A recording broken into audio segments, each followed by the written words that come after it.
तो मैं बता रहा था कि अरविंद केजरीवाल जी ने मुख्यमंत्री के पद के साथ जितनी भी सुविधाएं जुड़ी हुई थी, सारी सुविधाओं का त्याग किया और उन्होंने फैसला किया कि अब जनता की अदालत में वो जाएंगे, अग्नि परीक्षा देंगे और जनता जब वोट देके उन्हें मुख्यमंत्री पद पे बिठाएगी तो वो मुख्यमंत्री पद पे बैठेंगे। इस सिलसिले में आज दूसरी जनता की अदालत आज छत्रसाल स्टेडियम में हजारों लोगों के बीच मुख्यमंत्री जी देंगे। हमने देखा कि पिछले करीब 2-2.25 साल से जब से दिल्ली के अंदर नए एलजी विनय सक्सेना जी आए हैं, वो तमाम चीजें जिनका विरोध भारतीय जनता पार्टी करा करती थी, उन सारी सुविधाओं को रोकने की कोशिश हो रही है दिल्ली में। हमने कल देखा किस तरीके से दिल्ली के अंदर करीब 10,500 बस मार्शल पिछले 1 साल से ज्यादा समय से दिल्ली की सड़कों पे हैं।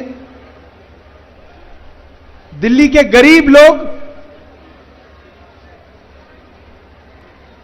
कहां आवाज नहीं आ रही है? आ रही है। बीच में एक छोटे हिस्से के अंदर आवाज नहीं आ रही है, बस उस तरफ आवाज आ रही है? नहीं आ रही?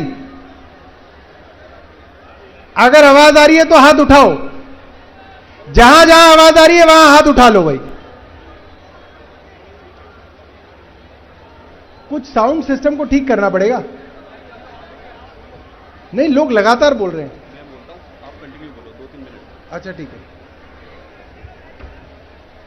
आपने देखा कि दिल्ली के करीब 10,500 गरीब बेटे बेटियां जो दिल्ली के बसों के अंदर महिलाओं की सुरक्षा करते थे, एक दिन अचानक दिल्ली के उपराज्यपाल, भारतीय जनता पार्टी द्वारा लगाए गए उपराज्यपाल ने उन सभी बेटे बेटियों को पद से, अपनी नौकरी से हटा दिया और पिछले 1 साल से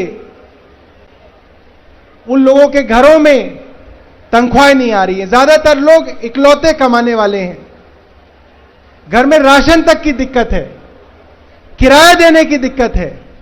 कई लोगों के ऊपर तो 2-2, 2.5 लाख रुपए का कर्जा हो गया है और पिछले 1 साल से भारतीय जनता पार्टी के लोग उनको बेवकूफ बना रहे थे, दिल्ली वालों को बेवकूफ बना रहे थे। 26 सितंबर को दिल्ली की विधानसभा में, आप सब लोगों ने वीडियो पे देखा होगा, दिल्ली की विधानसभा में सर्वसम्मति से यह प्रस्ताव पास हुआ कि 3 अक्टूबर को सभी विधायक, आम आदमी पार्टी के विधायक और भारतीय जनता पार्टी के विधायक, सारे विधायक मिलके दिल्ली के उपराज्यपाल जी के पास जाएंगे और बस मार्शलों को बहाल कराएंगे। यह फैसला भाजपा और आम आदमी पार्टी के विधायकों ने मिलकर किया। 3 अक्टूबर का दिन आया, हजारों बस मार्शल एलजी साहब के दफ्तर के बाहर इकट्ठे हो गए। आम आदमी पार्टी के विधायक साथी वहां पे इकट्ठे हो गए, आम आदमी पार्टी के मंत्री वहां पे इकट्ठे हो गए। सुबह से दोपहर हुई, दोपहर से शाम हुई, शाम से रात हुई और भारतीय जनता पार्टी के विधायकों को लगातार बस मार्शल फोन करते रहे। विजेंद्र गुप्ता जी को बस मार्शलों ने लगातार फोन किया। विजेंद्र गुप्ता जी ने बस मार्शलों का फोन उठाना बंद कर दिया। भारतीय जनता पार्टी का एक भी विधायक 3 अक्टूबर को एलजी निवास पे नहीं पहुंचा, एक भी विधायक नहीं पहुंचा। उन्होंने 3 अक्टूबर को 10,500 बस मार्शलों को धोखा दिया। सारी दिल्ली के सामने एक्सपोज हो गए। इसलिए लीपापोती करने के लिए उन्होंने कल का, यानी कि जो कल कई तारीख गई है, 5 अक्टूबर का समय हमारी मुख्यमंत्री से मांगा कि भाई हम बस मार्शल्स के विषय में आपसे चर्चा करना चाहते हैं। मुख्यमंत्री जी ने बुला लिया, चर्चा शुरू हुई और विजेंद्र गुप्ता जी भागना चाह रहे थे। सारी चीज वीडियो के ऊपर रिकॉर्डेड है। हमने कहा भाई आप आए हैं, बस मार्शलों की बात तो सुनिए, सरकार की बात तो सुनिए, कोई सॉल्यूशन तो निकालिए। और विजेंद्र गुप्ता जी बैठे।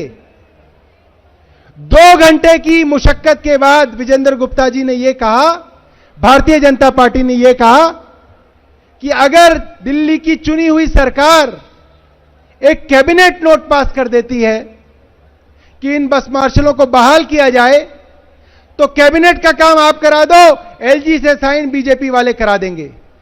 हमारे मंत्रियों ने वहीं पे उसी वक्त कैबिनेट की मीटिंग बुलाई। वहीं पे हमारे 6 में से 4 मंत्री मौजूद थे। वहीं की वहीं कैबिनेट की मीटिंग के अंदर एक प्रस्ताव पारित किया गया कि सारे बस मार्शलों को एलजी साहब बहाल करें। यह प्रस्ताव कल पास कर दिया गया और फिर हमने विजेंद्र गुप्ता जी को कहा, लो जी अब यह प्रस्ताव आपके पास आ गया, अब आप जाओ एलजी साहब से साइन कराओ इसको। तो विजेंद्र गुप्ता जी फिर भाग रहे थे, फिर वो अपनी कार के अंदर भाग गए और उनकी कार के अंदर हमने मुख्यमंत्री जी को बिठाया। हमने कहा मुख्यमंत्री जी विजेंद्र गुप्ता जी की गाड़ी में बैठो वरना भाग जाएंगे रास्ते में से। उनकी कार के अंदर बस मार्शल बिठाए, उनकी कार के अंदर मुख्यमंत्री बिठाई, उनको बिठाया, उनके 2 विधायकों को बिठाया और गेट खोल के अपनी कार से भागने लगे सेक्रेटेरिएट के अंदर।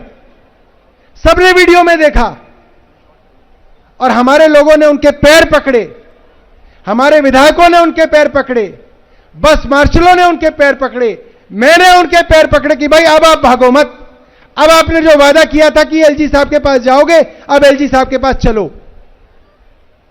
बड़ी मुश्किल से तैयार हुए और राजघाट पे गाड़ी चलते चलते गाड़ी रोक दी और यू टर्न मार रहे थे राजघाट से। वो भी आप सब लोगों ने वीडियो में देखा। हमने वीडियो में उनको कहा कि अब कहां भाग रहे हो, चलो एलजी साहब के यहां। और बड़ी मुश्किल से उनको एलजी साहब के यहां ले गए। एलजी साहब के घर से निकलने के बाद विजेंद्र गुप्ता जी ने कहा है कि सरकार के दिए हुए प्रस्ताव के ऊपर एलजी साहब ने मान लिया है और अब बस मार्शलों को बहाल किया जाएगा। मैं स्टेज से सिर्फ यह कहना चाहता हूं, एलजी साहब आप इसके ऊपर बैठो मत, आज की आज आप बस मार्शलों को बहाल करने का ऑर्डर दो ताकि 10,000 परिवार दोबारा से हंसी खुशी जी सके। बहुत बहुत धन्यवाद।